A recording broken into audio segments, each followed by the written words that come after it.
ค่ะอาจารย์สนุกมากครับสวัสดีค่ะคุณผู้ชมค่ะสวัสดีทุกท่านครับสวัสดีครับสวัสดีอาจารย์ด้วยนะคะต้องถามแล้วค่ะวันนี้เราแต่งชุดไทยอย่างนี้มาออกกำลังกายได้ด้วยเหรอคะแต่งชุดไทยแบบนี้ก็ทำกายบริหารได้นะครับกายบริหารเนี่ยทำได้ทุกที่ทุกเวลาทุกกลุ่มวัยใน12ท่ากายบริหารสไตล์ไทยของเราครับคือเอารำไทยนี่ก็เอามาออกกำลังกายได้โอ้ดีมากๆเลยค่ะอาจารย์คะว่าแต่ว่าเข็มขัดมีไว้ทำไมเหรอครับโอ้หลากสีด้วยสิครับน้องแอนนาทำหน้าที่สิลูกไปเลยไปไหนเนี่ยไปไหนเนี่ยไปเลยนะเอามาทำอะไรนี่บอกสิเอามาวัดเลยไม่มีอยู่แล้วไหนมีไหมคาดถึงหรือคาดไม่ถึงเกือบถึงแสดงว่าไม่ถึงเกือบมีพุงนิดนึงงั้นต้องไปออกกำลังกายแล้วค่ะเพราะฉะนั้นออกกำลังกายแบบไทยๆอย่างนี้ช่วยลดพุงได้นะคะแล้วก็ที่สำคัญคือเราอยากเชิญชวนแรงงานทุกคนมาออกกำลังกายก่อนการทำงานเป็นการเตรียมความพร้อมในการออกกำลังกายเพราะว่าวันนี้เป็นวันแรงงานครับใช่ค่ะวันแรงงานแห่งชาตินะคะขอให้แรงงานทุกท่านมีความสุขนะคะและวันนี้ท่านนายกรัฐมนตรีก็ให้ความสำคัญกับแรงงานไทยทุกๆคนค่ะโดยที่ท่านนายกรัฐมนตรีได้ส่งความปรารถนาดีให้กับพี่น้องแรงงานไทยของเราด้วยนะคะท่านนายกได้บอกไว้ว่าแรงงานทุกคนต้องได้รับการพัฒนาในทุกมิติเพราะรัฐบาลถือว่าแรงงานทุกคนคือทุนของมนุษย์ของประเทศเราต้องพัฒนาตนเองโดยเฉพาะอย่างยิ่งสุขภาพคุณภาพฝีมือแรงงานและคุณภาพชีวิตเป็นสิ่งที่สำคัญที่สุดรักท่านพลเอกประยุทธ์จันทร์โอชานายกรัฐมนตรีค่ะเหมือนกับเป็นสารถึงพี่น้องแรงงาน37ล้านคนเลยนะครับว่าให้ดูแลสุขภาพตัวเองด้วยนะครับใช่ค่ะวันนี้พี่น้องแรงงานก็ได้พักผ่อนกันเนื่องในวันแรงงานแห่งชาตินั่นเองนะคะและกิจกรรมที่เราได้เห็นเมื่อสักครู่นี้ก็เป็นความสดใสสนุกสนานในช่วงเช้าค่ะท่านรองนายกรัฐมนตรีพลเอกชัดชัยสารีกัญญะก็ได้นำคณะเข้าพบนายกรัฐมนตรีเพื่อจัดกิจกรรมรณรงค์ Happy Workplace องค์กรแห่งความสุขท่าบริหารร่างกายสไตล์ไทยเพื่อสุขภาพพี่น้องแรงงานนะคะท่านนายกรัฐมนตรีก็ได้น้องๆนะครับให้ลูกหลานสิเนาะใช่ค่ะไปรัดเข็มขัดด้วยนะครับก็ดูว่าพุงเกินหรือเปล่านะคะรู้สึกจะรัดเกือบผ่านนะคะนี่แหละค่ะก็คือความปรารถนาดีที่ท่านนายกรัฐมนตรีส่งให้กับพี่น้องแรงงานของเราด้วยค่ะท่านบอกลงท้ายด้วยคำว่ารักเลยนะครับเพราะท่านห่วงใยพี่น้องชาวแรงงานของเราทุกคนครับนี่คือตัวอย่างท่าออกกำลังกายแบบไทยๆอีกหลายๆท่านะคะที่ท่านนายกได้ร่วมออกกำลังกายกับทางสมาชิกน้องๆจากสสสนะคะที่มานำออกกำลังกายหลายท่าอย่างนี้12ท่าสนุกมากเลยนะคะท่านนายกรัฐมนตรีให้ความสำคัญกับเรื่องการออกกำลังกายมาตลอดเวลาเลยนะครับนี่ดูท่านี้โอ้โหฮุกมีลมด้วยนะท่านี้ผมยอมฮะผมสู้ไม่ไหวเลยครับยอมท่านนายกท่านปล่อยหมัดรัวเลยนะเมื่อกี้นี้นะครับใช่ค่ะก็ถือว่าได้ออกกำลังกายกันเรื่องต่อไปคณะต่อไปนะคะท่านรัฐมนตรีว่าการกระทรวงทรัพยากรธรรมชาติและสิ่งแวดล้อมนำคณะเข้าพบนายกรัฐมนตรีเพื่อจัดกิจกรรมเนื่องในโอกาสที่อุทยานธรณีสตูลได้รับการประกาศเป็นอุทยานธรณีโลกของยูเนสโกค่ะข่าวดีมากๆเลยนะคะก็ถือเป็นแห่งแรกของประเทศไทยเป็นแห่งที่5ของอาเซียนครับซึ่งรัฐบาลได้ผลักดันแล้วก็ประสบความสำเร็จกันด้วยค่ะเป็นเรื่องที่น่ายินดีมากๆเลยค่ะต้องขอแสดงความยินดีนะคะและอีกคณะหนึ่งค่ะท่านรัฐมนตรีว่าการกระทรวงการท่องเที่ยวและกีฬานำคุณดวนพันธ์ล่ำซำผู้จัดการทีมฟุตบอลหญิงทีมชาติไทยและคณะเข้าพบท่านนายกรัฐมนตรีด้วยค่ะท่านก็ได้ให้โอวาทกับคณะด้วยนะคะท่านช่วงยุคที่เราจะต้องปรับตัวทั้งรัฐบาลทั้งประชาชนนะกีฬาก็เป็นส่วนหนึ่งที่จะทำให้ทุกคนมีความสุขใช่ไหมมันหาความสุขได้ยากในโลกปัจจุบันเพราะว่าเทคโนโลยีเข้ามาเยอะนะเพราะฉะนั้นการใช้จ่ายต่างๆมันค่อนข้างจะมีปัญหาพอสมควรถ้าเรามีรายได้น้อยในระดับผู้ประกอบการที่ไม่มีทุนไม่มีอะไรต่างเราเนี่ยเรื่องแรงงานเราจะดูแรงงานด้วยใช่ไหมรัฐบาลนี้ก็มุ่งหวังจะทำทุกอย่างให้มันดีขึ้นแล้วนะแต่ก็ต้องเข้าใจว่ามันก็ไม่ง่ายนะแต่มันก็ไม่ยากนะถ้ารูปเงินรัฐประชาชนเดินหน้าไปด้วยการภาคประชาสังคมต่างๆ NGO ต่างอะไรที่มันดีก็รูปเงินทำเพราะฉะนั้นนายกเองในนามของครม.นะของรัฐมนตรีทุกคนนะครับก็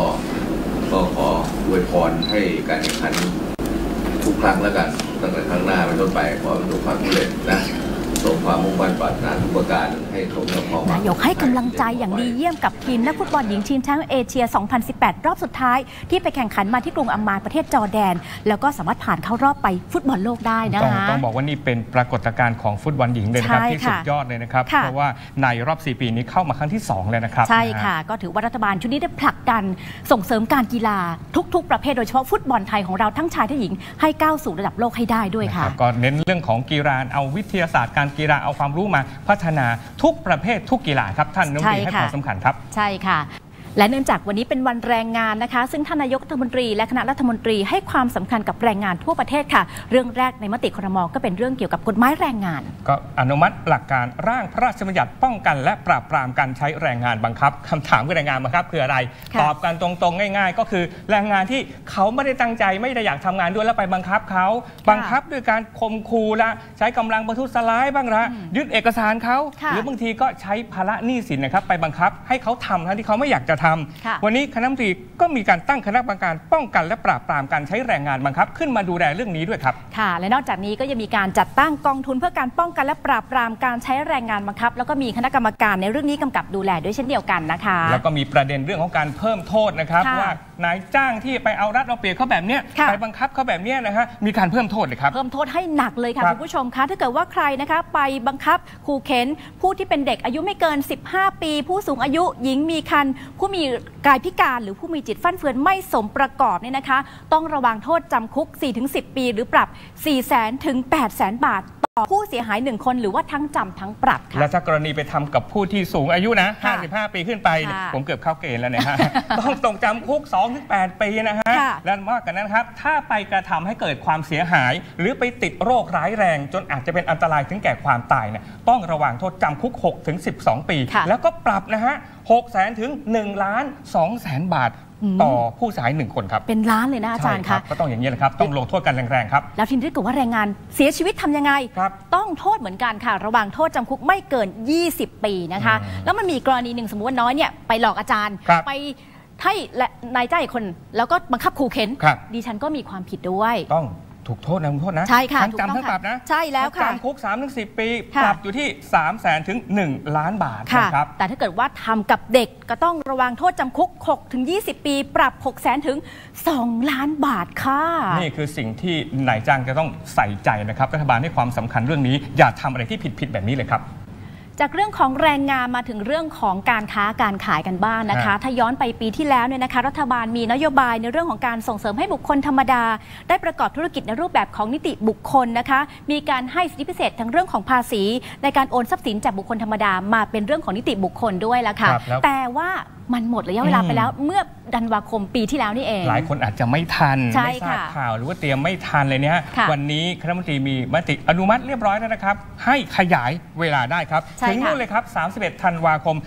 2561 ก็คือสิ้นปีนี่แหละครับใช่ค่ะก็เชิญชวนพี่น้องทุกคนเลยนะคะเพื่อจะให้มีการค้าการขายที่คล่องขึ้นและได้ประกอบธุรกิจกันช่วยส่งเสริมธุรกิจของประเทศไทยให้เจริญรุ่งเรืองอีกด้วยค่ะเอาล่ะมาถึงเรื่องของสุขภาพกันบ้างนะคะรัฐบาลให้ความสำคัญเรื่องของระบบสุขภาพทั่วหน้าของประเทศไทยมาโดยตลอดไม่มีการลดไม่มีการตัดมีการดูแลและนับวันก็จะเพิ่มความสำคัญในเรื่องนี้ให้มากขึ้นอีกด้วยค่ะเพื่อให้พี่น้องของเราทุกคนครับได้รับสิทธิ์อย่างเท่าเทียมกันนะครับและการปฏิบัติงานของภาครัฐที่ผ่านมาเนี่ยได้รับการยอมรับและการชื่นชมจากระบบประกันสุขภาพจากนานาชาติจนเขามาดูเป็นต้นแบบในหลายๆประเทศเลยนะครับแล้วก็เกิดความร่วมมือระหว่างกันนะคะซึ่งวิดีทัศน์ต่อไปนี้จะพาคุณผู้ชมไปดูความร่วมมือด้านสุขภาพระหว่างประเทศไทยกับทางสาธารณรัฐอิหร่านค่ะเป็นอย่างไรไปชมกันค่ะ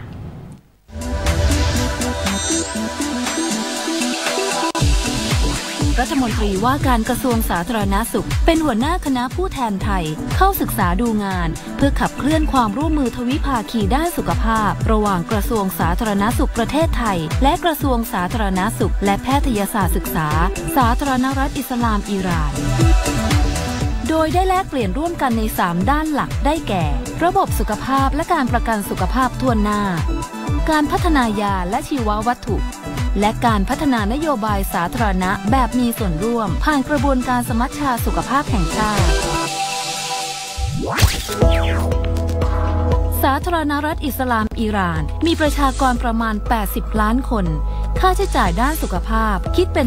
7%ของผลิตภัณฑ์มวลรวมของประเทศซึ่งประชาชนอิหร่านจ่ายเองในสัดส่วนที่สูงกว่าไทยมากสัดส่วนจำนวนแพทย์ต่อประชากรกว่าไทยความครอบคลุมหลักประกันสุขภาพใกล้เคียงกันแต่ผลลัพธ์ด้านสุขภาพประชาชนเช่นอัตราเด็กเกิดมีชีพและอายุขัยเฉลี่ยประชากรไม่แตกต่างกันสาธารณรัฐอิสลามอิหร่านประสบปัญหาและความท้าทายหลายด้านโดยเฉพาะค่าใช้จ่ายสุขภาพเพิ่มสูงขึ้นเนื่องจากใช้ระบบการจ่ายเงินแบบไม่จำกัดเพดาน แม้ประชาชนจะมีการร่วมจ่ายถึง10%ก็ตามค่าใช้จ่ายสุขภาพที่เพิ่มขึ้นเกิดจากการใช้ยาที่ไม่สมเหตุผลเทคโนโลยีที่ทันสมัยและราคาแพงปัญหาโรคไม่ติดต่อเรื้อรังและอุบัติเหตุซึ่งคล้ายคลึงกับสภาพปัญหาในประเทศไทยต่างกันที่ประเทศไทยใช้ระบบเหมาจ่ายรายหัวเพื่อควบคุมค่าใช้จ่ายแต่ยังคงรักษามาตรฐานการรักษาพยาบาลและมุ่งให้ประชาชนไม่ต้องรับภาระจนอาจล้มละลายจากการเจ็บป่วยผลการศึกษาดูงานนอกจากการลงนามบันทึกความเข้าใจว่าด้วยความร่วมมือด้านสาธารณสุขแล้วคณะผู้แทนไทยยังได้เข้าร่วมศึกษาดูงานหน่วยบริการระดับต่างๆรวมถึงในระดับชุมชนศึกษาบทบาทของเทศบาลและองค์กรปกครองส่วนท้องถิ่นการดูแลผู้สูงอายุศูนย์สุขภาพชุมชนงานแม่และเด็กและพัฒนาการเด็กศูนย์ดูแลผู้ป่วย HIV/AIDS และดูงานด้านเวชภัณฑ์และชีววัตถุรวมถึงได้ร่วมแลกเปลี่ยนระบบการขึ้นทะเบียนและควบคุมคุณภาพยาและชีววัตถุกับสำนักงานอาหารและยาแห่งสาธารณรัฐอิสลามอิหร่านด้วยซึ่งทั้งสองประเทศต่างได้รับประโยชน์จากการแลกเปลี่ยนข้อมูลสุขภาพร่วมกันหลังจากการเยือนจะมีความร่วมมืออย่างเป็นรูปธรรมเพื่อขับเคลื่อนระบบสุขภาพที่เข้มแข็งและยั่งยืนผ่านการแลกเปลี่ยนเรียนรู้และการวิจัยร่วมกันเพื่อพัฒนาระบบการคลังสุขภาพกำลังคนด้านสุขภาพและแพทยศาสตร์ศึกษารวมถึงการพัฒนานโยบายสาธารณะแบบมีส่วนร่วมอาจมีการจัดหายาและเวชภัณฑ์ในราคาที่สมเหตุสมผลและมีคุณภาพจากอิหร่านและความร่วมมือในอนาคตให้ไทยรับถ่ายทอดเทคโนโลยีเพื่อผลิตและพึ่งตนเองในระยะยาวผลจากการศึกษาดูงานในครั้งนี้เป็นจุดเริ่มต้นของความร่วมมือในการพัฒนาของทั้งสองประเทศอันจะนำไปสู่มิตรภาพที่ยั่งยืนในอนาคตต่อไปแหมดูจาก VTR แล้วปลื้มใจมากๆเลยนะคะที่ประเทศต่างๆให้ความสนใจในเรื่องของการดูแลรักษาสุขภาพของไทยเรานะคะต้องบอกว่าอยู่เมืองไทยนี่มีความสุขมากคุณผู้ชมคะเป็นบ้านเมืองที่มีความสงบนะคะในน้ำมีปลาในนามีข้าวพอเวลาเราเจ็บป่วยก็มีคนมาดูแลเป็นอย่างดีนะคะและเรื่องต่อไปนี้ก็เป็นข่าวดีสำหรับพี่น้องประชาชนเช่นเดียวกันค่ะจริงๆแล้วในสิ่งที่บอกประเทศไทยดีนั่นนะฮะรัฐบาลไทยเนี่ยไม่ได้มองเท่านั้นเพียงพอนะอยากให้ดีเพิ่มขึ้นอีกครับก็เข้าสู่เรื่องการปฏิรูปเนี่ยฮะพยายามที่จะปฏิรูประบบราชการนะฮะอยากให้พี่น้องประชาชนมาใช้บริการกับระบบราชการแล้วรู้สึกมีความสุขนะฮะรู้สึกว่าทุกอย่างไปด้วยความรวดเร็วเกิดประสิทธิภาพนะครับวันนี้คณะรัฐมนตรีมีมติเห็นชอบการกำหนดหลักเกณฑ์และวิธีการบริหารกิจการบ้านเมืองที่ดีครับวันนี้นะครับคือเรื่องสำคัญมากโดยการยึดหลักระบบราชการที่เปิดกว้างและเชื่อมโยงกันอย่างที่เราทราบกันดีนะครับว่ากระทรวงทบวงกรมนั้นก็มีการเก็บข้อมูลนะฮะของหน่วยงานใครหน่วยงานมันต่อไปนี้ครับจะมีการ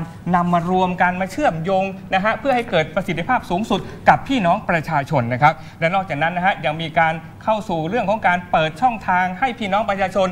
ที่เข้าไป